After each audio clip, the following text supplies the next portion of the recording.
শুভ দুপুরের শুভেচ্ছা সবাইকে। আজকে একটা নতুন রেসিপি রেডি করলাম, ট্রাই করে দেখলাম। এটা কিন্তু খুবই মজা খেতে, আপনারা ট্রাই করবেন। তরমুজের খোসা দিয়ে একটা মজাদার একটা ভাজি করব।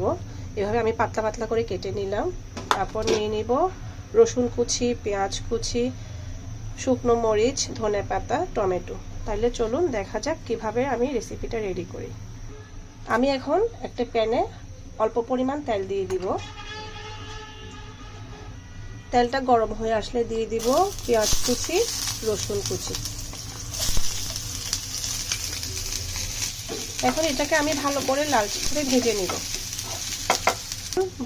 এখন ভাজা হয়ে গেলে দিয়ে দিব তরমুজের খোসা করে রাখা পাতলা পাতলা করে সেটা।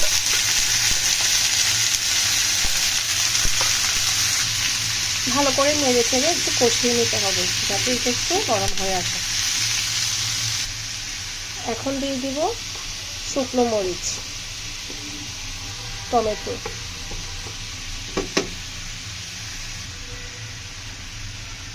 দিয়ে দিব হালকা হলুদ, অল্প পরিমাণ মশলার গুঁড়ো।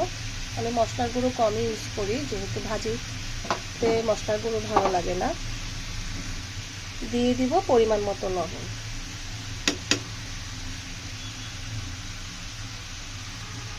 এখন সবকিছু ভালো করে একসাথে নেড়ে চেড়ে রেডি করে নেব। ঢাকনা দিয়ে ঢেকে দিব সিদ্ধ হওয়া পর্যন্ত। এখন আমি সিদ্ধ হলো কিনা দেখব।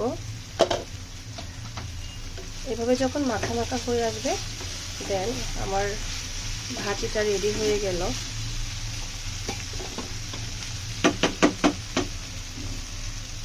এখন আমি সবশেষে ধনেপাতা দিয়ে দিব।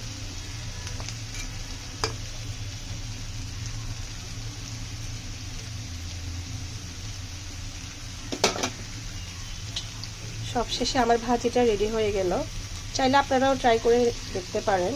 গরম গরম ভাতের সাথে কিন্তু খেতে খুবই মজা লাগে। সবাই ভালো থাকবেন।